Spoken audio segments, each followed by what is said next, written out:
Hello everyone and welcome back. This is part 3 in a series that I'm doing about corruption in academia. So today I'm going to share another story, and this one from detransistor. This is a young woman who transisted. That means she became transgender and then left that ideology and detransisted. Do you know that there are more than 17,000 detransistors in one Reddit group alone?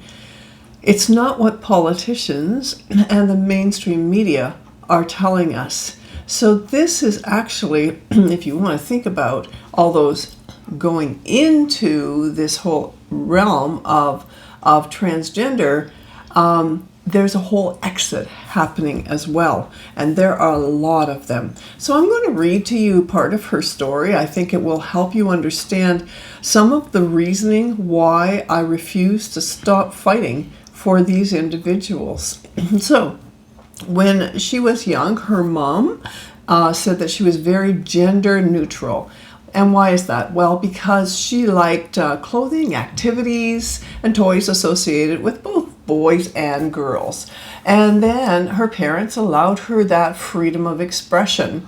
So as she got older, though, she became more of a tomboy and preferred boys' clothing. Not unlike my own story. In that issue, I was an only child, and I did not really... It wasn't that I didn't want to be a girl. That didn't really go through my mind.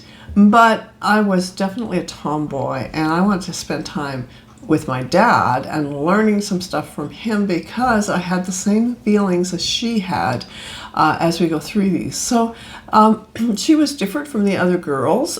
She didn't feel that she belonged and didn't connect with the boys either. So she really felt that, you know, she was isolated. She felt isolated and lonely and thought that maybe that was proof that she was queer or transgender.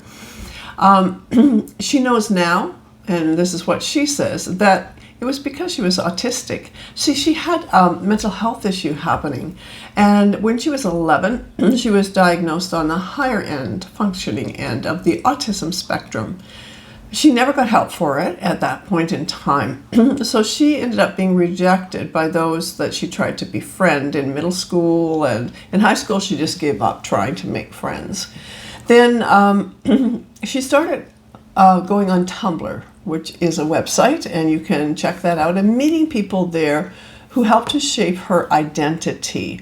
So she learned all about gender identities online and thought that she was gender queer, meaning that her gender was all over the place. She really didn't fit anywhere, so she was gender queer. She was never around any other woman that demonstrated that a girl like her could be successful, and that adult women like her were actually successful later in life. So what you're seeing here is the lack of a female role model. That's one of the things that sometimes happens in families, right? We need moms and we need dads who are healthy and both able to be role models according to their sexual designation. And moms and dads do different things with children, for sure. At 16, she felt she fell in love with a gay male friend, but she didn't know that he was gay. He led her on, and then she was devastated when he broke off the relationship. She felt that if she only had a male body, he would love her, because then she realized he was gay. Then her identity became one of self-loathing and depression. She began to thinking she was really trans, and she fell in love with another gay male friend who also led her on even more than the previous one. She was absolutely devastated. But she continued to watch a lot of gay porn, gay male porn, and at this point she had been in therapy for some time, but no one knew that she knew had anything to say about her gender issues. They didn't talk about it. They had no advice to give. So this is therapists, mental health workers, psychiatrists. They didn't give her any advice about her situation. They just said that they supported her in her identity. Here's a young woman struggling to figure out what is going on with her life and how and who she should be. And no one helped her. She was frustrated by the lack of professional help. But she continued. She never felt wanted, loved, or happy. And so she was quite suicidal in this whole sense of no one will love me. No one loves me just the way I am. She had some severe difficulties in relationships, absolutely.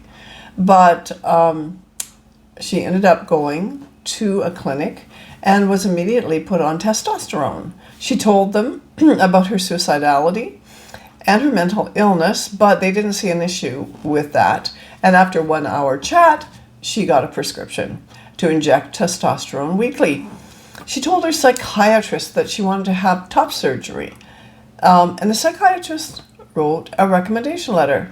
The psychiatrist did no evaluation to diagnose her as gender dysphoric. And then her general practitioner. So these are medical doctors. To me, there's going to be some balancing of this in the future, because these people have a responsibility to do no harm. So her general practitioner, who she didn't know very well, wrote another recommendation letter, no questions asked. Can you imagine? Here we are recommending a young woman to have a double mastectomy, healthy female young woman to have a double mastectomy. No questions asked, just signed on the dotted line and surrendered this young woman to, being under the knife and not deal with the underlying issues that were already there. At 20 then, she went for surgery. So she had a little bit of time. She was 18 when she was looking at the getting the recommendations. And then finally she decided, she'll go with it. And she went into the hospital for suicidal ideation for the third time at 20 as well. But when she got out, she met with the surgeon and booked top surgery. The testosterone had not made her feel any better. In fact, the testosterone made her moodier than ever. She became reckless, angry, impulsive. She started drinking and smoking a lot of weed, and then driving while intoxicated, doing petty thefts, and getting into fights. This is not an unusual trajectory for young women who start taking testosterone, because the testosterone is a male hormone. So there you go. You have this new aggressiveness that these young women have no idea what to do with, and so they begin to act out. She had top surgery that summer when she was 20. She said that she was suicidal the day she went for surgery, but the surgeon said that it wasn't related at all to her having surgery. Really. He didn't ask her any questions. He just said, no, it's not related. Then later, she found a radical feminist, some radical feminist material, and realized so many things about herself and the whole world of gender expression. Then she comes to this conclusion that she really was blaming the professionals, psychologists, psychiatrists, medical doctors, and the surgeon for not being helpful in treating the underlying dysphoria with therapy. You see, that doesn't happen anymore because over the last several years, certainly in Ontario and now with most of Canada with the new Bill C6, that affirmation only. We are only allowed to affirm that young person's trajectory of their ideology. I think I'm trans, so I must be, and we have to say, yes, you are. We need to give our head a shake as professionals, because as a therapist, it's not about agreeing with the individual. You want to build relationship, you want to do all of those things, but you want to take that person, help them walk this journey of recognizing what's going on internally, of understanding and beginning to express their emotion. And sometimes, many times, therapists need to actually challenge distortions. So there were a lot of distortions happening here in her world, in her mind.